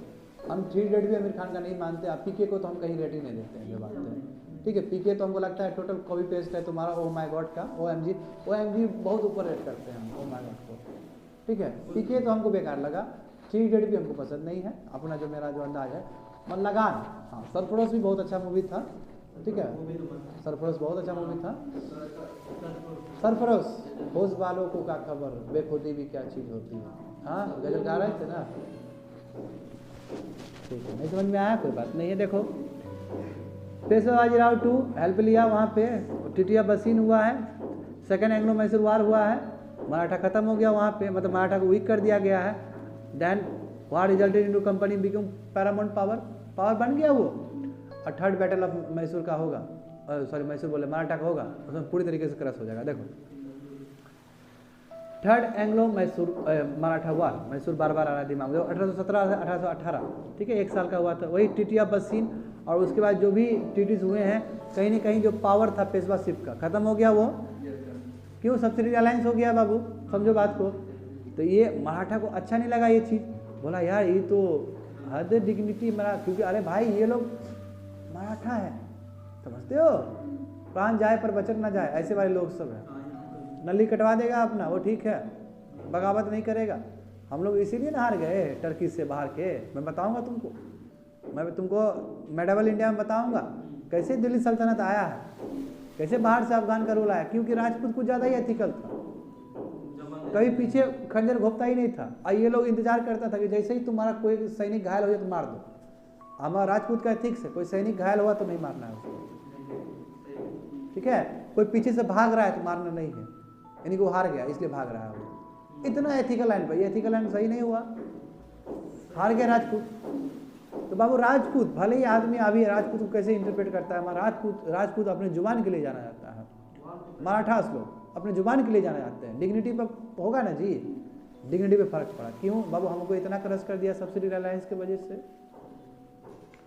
अब पिंडारू वाला इशू तो चमक ही रहा है इस समय, पिंडारू पे एक्शन लेना चाहता है ब्रिटिश, हो गया देखो, फिर भी हार गया, हारना ही है उसको। क्यों, क्योंकि पहले से सिस्टम ही वैसा बना चुका था पुणे में, यानी कि उसका जो कैपिटल था, देखते रहो वहाँ पे। तो इसे क्या हुआ कि पेशवा ने क्या किया, this was initiated by Peshwa bye attacking the resident of British. जो पुणे में जो ब्रिटिश का था, ब्रिटिश का जो रेसिडेंट था, वहाँ पे अटैक किया पेशवा ने। उसमें कौन कौन थे देखो, पेशवा बाजीराव टू थे, यशवंत राव होलकर थे, और भी थे, भोसले साहब थे। उन्होंने ब्रिटिश के अगेंस्ट बोला कि हम लड़ेंगे, वो आराम से हरा दिया। उसके बाद बोला कि पेशवा पेशवा जाओ, ये भी अविलोज कर देते हैं, अब एक कॉमन आदमी बन की तरह रह जाओ तुम, ठीक है। हाँ ठीक है, तुम वो था किंग था जो भी था, तुमको पेंशन दे देते हैं, अब ये पेशवा नहीं चलेगा, वो मेरा हो गया है पार्ट, हम बना लिए इसको, महाराष्ट्र पुणे मराठा सब मेरा है। तो पेशवा टेरिटरी एनेक्स कर लिया ब्रिटिश ने, वही बोला है। और वही जो तुम्हारा पेशवा को भेज दिया गया कानपुर के आसपास बिथर में, अब बोला कि ठीक है 8 लाख पेंशन दे रहे, मौज करो, बस बात खत्म करो, तो हट जाओ यहाँ से। समझ गए बात को ना, तो समझ गए किस तरह बाबू, किस तरह तुम्हारा पेशवा से यानी कि मराठा को क्रश किया गया। समझ में आया आज क्लास में, Anglo Mysore Anglo Indian wars किस तरह हो रहे हैं। अभी देख लो सिंध को बाबू, सिंध बहुत इंपॉर्टेंट है। रशियन परेड देखो, अब ब्रिटिश नहीं चाहेगा कि रशिया का इन्फ्लुएंस हो, जानते हो कि वर्ल्ड हैपनिंग्स हो रहे हैं, आइडियोलॉजिकल डिफरेंस भी है, ठीक है। अभी तो डिफरेंस नहीं आया, मोल्सेवी का बोल्सेवी का बात नहीं हुआ, मगर रशिया तो हमेशा चाहता है कि इधर भी कब्जा है, रशिया का इन्फ्लुएंस तो है ही। और रशिया का इन्फ्लुएंस अफगानिस्तान में देखने को मिल रहा है, जहाँ पे वो जानते हो कि हालत पड़स्त हो गया था। तो आप देखो अफगानिस्तान में होगा तो नॉर्थ वेस्ट फ्रंटियर जानते हो बहुत करीब है, और वहाँ पे तुम्हारा सिंध है, यानी कि सिंध तक यदि ब्रिटिश कब्जा लेता है तो रोक लेगा रशियन पेरिल को, रशियन इन्फ्लुएंस को, पेरिल मतलब इन्फ्लुएंस को रोक लेगा, समझे। मगर देखो क्या हुआ है एंग्लो अफगान वार में, देखो मैं तुम लोग को हमेशा बोलते रहता हूँ, बुरी तरीके से ब्रिटिश हारा है, कभी जीता ही नहीं अफगानिस्तान को किसी ने। देखो लिखा तो है 1842 में हार गया, 1878 में हार गया, 1920 में हार गया अफगानिस्तान के वार के साथ, ब्रिटिश वर डिफीटेड। और काबुल तक ब्रिटिश ने कब्जा के रख लिया था, काबुल वही ताकि बफर की तरह काम करेगा, वहाँ तक काबुल तक किया है ताकि उधर से ना आ पाए, ठीक है। तो एंग्लो वही 1842 में ब्रिटिश डिफीट हो गया। सेकेंड रीजन क्या, क्यों ऐसा करना चाह रहा है, क्यों सिंध को हथियाना चाह रहा है, क्योंकि ट्रेड रूट है जी सेंट्रल एशिया के साथ, सिंध हो जाएगा तो वहाँ से देखते हो ना, अफगानिस्तान सिंध हो जाएगा तो ऊपर सेंट्रल एशिया कनेक्ट हो जाएगा। अभी बोलते हैं ना हम लोग कि हम क्यों जाना चाहते हैं ईरान में, क्यों हम बना रहे हैं चाबार पोर्ट, एक ग्वादर पोर्ट, वो चाबार वाला है ना, वो सेंट्रल एशिया में, वही रीजन है ना। यदि हम सिंध को कैप्चर कर लेंगे तो पंजाब को आसानी से कैप्चर कर लेंगे। सिंध के ऊपर पंजाब है तुम्हारा रीजन, वो अगल बगल का रीजन है, किसी को करना है तो उसके बगल का होना चाहिए। अंडमान निकोबार क्यों रखे हैं, ताकि नीचे तुम्हारा वो गिडर भपकी ना दे तुम्हारा इंडोनेशिया के आसपास, कौन, चाइना, सभी स्ट्रेटेजी है, समझते रहो। तो ये सोचते थे कि यदि हम सिंध को कब्जा लिए, और रणजीत सिंह का तो सक्सेसर तो वीक हो ही रहा है, उसको भी कब्जा लेंगे। देखो बाबू सिंध में ना मोटा मोटी 3 जगह था, खैरपुर, मीरपुर और हैदराबाद। हैदराबाद भी था वहाँ पे, जैसे पंजाब है उधर भी, तो हैदराबाद भी वहाँ पे था। और उस समय जो टाइटल थे, जैसे अमीर नाम के टाइटल समझते हो, टाइटल लगता है, तो अमीर टाइटल नाम के जो शासक वहाँ पे राज करते थे। बगावत चलवा दिया ब्रिटिश ने, बगावत करवा दिया, तो जनता के बीच में बगावत, अब बगावत करके डायरेक्ट जाकर कंट्रोल कर लेगा उसको कि देखो ये रूलर अच्छा नहीं है, इसने इतना गलत काम किया। देखो अभी जो हो रहा है इंडिया में, अभी हो रहा है ना बगावत वाला काम, वेस्ट बंगाल का इलेक्शन पास में है, तो बगावत होता कि नहीं होता, ये भगवाधारी के अगेंस्ट है, हिंदू के अगेंस्ट है, मुस्लिम के वो पॉलिसी पर अपिसमेंट करती है टीएमसी, यही है। इसलिए कूद पड़ा तुम्हारा कौन, ओवैसी। समझ रहे हो बात को ना, यही होता है। अभी ये तो छोड़ दो बाबू, आंध्र प्रदेश में क्या हो रहा है तुम लोगों को पता भी है, आंध्र प्रदेश में क्या हो रहा है। तुम बड़ा कॉन्फिडेंस से बोला, हम पॉलिटिक्स का पूछ रहे हैं। बाबू मंदिर तोड़े जा रहे हैं वहाँ पे, मैं थोड़ी देर में बताऊंगा। पॉलिटिकल इशू है, बात बताऊंगा मैं तुमको। देखो, अरे जगन मोहन रेड्डी का जो सरकार है, ठीक है, उसको गिराने के लिए तरह तरह का प्रयास किए जा रहे हैं। क्यों? क्योंकि 2022-24 के आसपास इलेक्शन है, तो जेनेसिस खींचना होगा ना। क्यों? क्योंकि बीजेपी को जाना है वहाँ पे। अरे बहुत कुछ होता है पॉलिटिक्स में, जानते रहो। देखो देखो उसका क्या हुआ कि ब्रिटिश ने प्रोपेगेंडा कर दिया कि मिस गवर्नेंस है, ये बारबरिक है, यानी कि कंजर्वेटिव वाला थॉट वाला है, ये आर्मी रूलर है, इसको हटा दो। वहाँ पे रेबिलियन करवा दिया तो आराम से एनेक्स कर लिया। तो वही बोल रहे हैं, वहाँ पे लिखा है रेड पेन से कि बस मिस गवर्नेंस के प्रिटेक्स्ट पे, नाम पे, बारबेरियन माइंडसेट है, अच्छा से गवर्नमेंट नहीं कर रहा है, मिस मैनेज कर रहा है, ये आर्मी रूलर, ब्रिटिश ने सरकार को गिरा दिया, टॉपल कर दिया, यानी गिरा दिया आराम से। क्यों? क्योंकि रेबिलियन मूवमेंट चला दिया था वहाँ पे, और जो कि वो आर्मी रूलर के लिए क्या हुआ, अनप्रोडक्टिव हुआ, खत्म हो गया सरकार। तो सीन तक वही चार्ल्स नेपियर ही किया है सब चीज़। बोले थे ना चार्ल्स नेपियर क्या बोला था कि हम सिंध को कोई राइट नहीं है, हम फिर भी करेंगे। क्यों? कि वही रशियन वहाँ से अफगानिस्तान का वो ना हो। देखो वही है annexation of Sindh was having commercial advantage था रिवर इंडस के लिए, बगल में है। क्योंकि यदि आप सिंध को कंट्रोल कर लिए तो रशियन इन्फ्लुएंस जो आप चेक कर पाइएगा, जो बता चुके हैं। एक इंपॉर्टेंट ट्रेड रूट भी है सेंट्रल एशिया से कनेक्ट करने के लिए। ब्रिटिश पहला एंग्लो अफगान वार हार गया, ठीक है, जो कि बोरे उस समय एलन बोरे थे, ठीक है। जो एलन बोरे ने प्लान बनाया कि कैसे सिंध को हथियाया जाए, रखा जाए, क्योंकि सिंध इंपॉर्टेंट है तो रसिया कब्जा लेगा उस चीज़ को। तो चार्ल्स नेपियर ने एक्यूज़ किया आमिर को कि ये कैसा रूलर है, ठीक है, इसलिए ये मिस गवर्नेंस चला रहा है, मिस मैनेज कर रहा है सिंध में। इसलिए चार्ल्स नेपियर ने प्लान बनाया कि कैसे सिंध को कब्जाया जाए, और फाइनली सिंध कब्जा लिया गया 1843 में। समझे? अब मराठा पंजाब। अब देखो पंजाब कैसे लिया। पंजाब के बारे में बता चुका हूँ हल्का फुल्का, रंजीत सिंह के बारे में, 1415 भक्ति मूवमेंट, ये सब कुछ बता चुका हूँ। रंजीत सिंह बहुत पावरफुल थे। Last line, have patience. देखो उसका क्या है, एंग्लो पंजाब वार हुआ है 1845। क्यों? क्योंकि सिंध को जीत लिया तो अब पंजाब पे होगा, है ना। यूपी को जीत लिया तो बिहार पे होगा, बिहार पे हो, आसाम में होगा। हिस्ट्री इसी तरह होता है, चाहे लोकतंत्र क्यों ना हो। क्यों? पावर में रहना है ना, नहीं बुझे। देखो तो पहला एंग्लो पंजाब वार है 1845 से लेके 46 तक हुआ था। देखो हम तो बोले दिए तुमको, रंजीत सिंह के बाद जो सक्सेसर बहुत वीक और इनएफिशिएंट रहे हैं। जैसे तुम्हारा खड़क सिंह थे, नौनिहाल सिंह थे, शेर सिंह थे, दालीप सिंह थे, बहुत वीक थे ये सब बात के, ठीक है। और ये खालसा को कंट्रोल नहीं कर पाए, ठीक है। खालसा को जो मिलिट्री ऑर्गेनाइजेशन था चुनौती देने के लिए नहीं हो पाया इनका, और अपॉर्चुनिटी मिल गया ब्रिटिश को कि पंजाब को घेरने के लिए, इंसर्कल करने के लिए। ब्रिटिश को अपॉर्चुनिटी मिल गया पंजाब को एनेक्स करने के लिए, ठीक है। And they confronted with the rulers of Punjab, तो आ गया पंजाब के रूलर से लड़ने के लिए।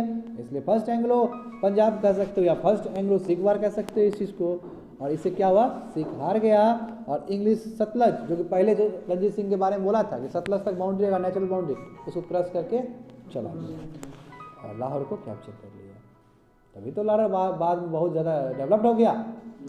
बोले थे कि नहीं बोले थे तुम लोग को, जैसे दिल्ली डेवलप था उस तरह लाहौर डेवलप, अभी भी लाहौर बहुत डेवलप्ड है, समझे। और यही ट्रीटी ऑफ लाहौर हो गया। अब सेकेंड में बाबू देखो बेइज्जती हुआ है सेकेंड में, ठीक है, कि सिख को लगा कि यार लाहौर हमारा जो गढ़ है, रंजीत सिंह जो कैप्चर किए थे अफगानिस्तान के रूलर के साथ, जो बताए थे दोनों को थोड़ी देर पहले, ये तो कैप्चर हमारा मेन जगह ही कैप्चर कर दिया, ये तो हमारा प्राइड के ऊपर खेल दिया है, अब वो लड़ेंगे इससे। क्या हुआ देखो, ह्यूमिलेटेड फील किया, इंसल्टेड फील किया।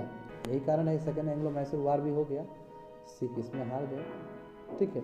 और उस समय जो दलीप सिंह थे और रानी जिंदन थे, ठीक है, रानी जिंदन, इसको भेज दिया गया लंदन में कि जाओ बाबू हवा पानी खाओ तुम वहाँ पे। और वहाँ पे दलीप सिंह क्रिश्चियनिटी को एक्सेप्ट कर लिया, ये हालत हो गई, सिख से क्रिश्चियनिटी बन गई, क्रिश्चियन बन गया, ठीक है। देखो तो पंजाब को, यही तुम लोग को बोल रहे थे, पंजाब को एनेक्स कर लिया गया और पंजाब को एडमिनिस्ट्रेशन को अंडर कमिश्नर, बोले ना, कमिश्नर बना दिया गया और पंजाब को 3 कमिश्नरीज में डिवाइड कर लिया गया। फर्स्ट जो कमिश्नर थे पंजाब के वो जॉन लॉरेंस थे। समझ में आया? कमिश्नरी वही अभी के हिसाब से तुम बोल सकते हो मोटा मोटी यूटी यूनियन टेरिटरी, क्योंकि आसाम को भी इसी तरह किया गया। That's it for today.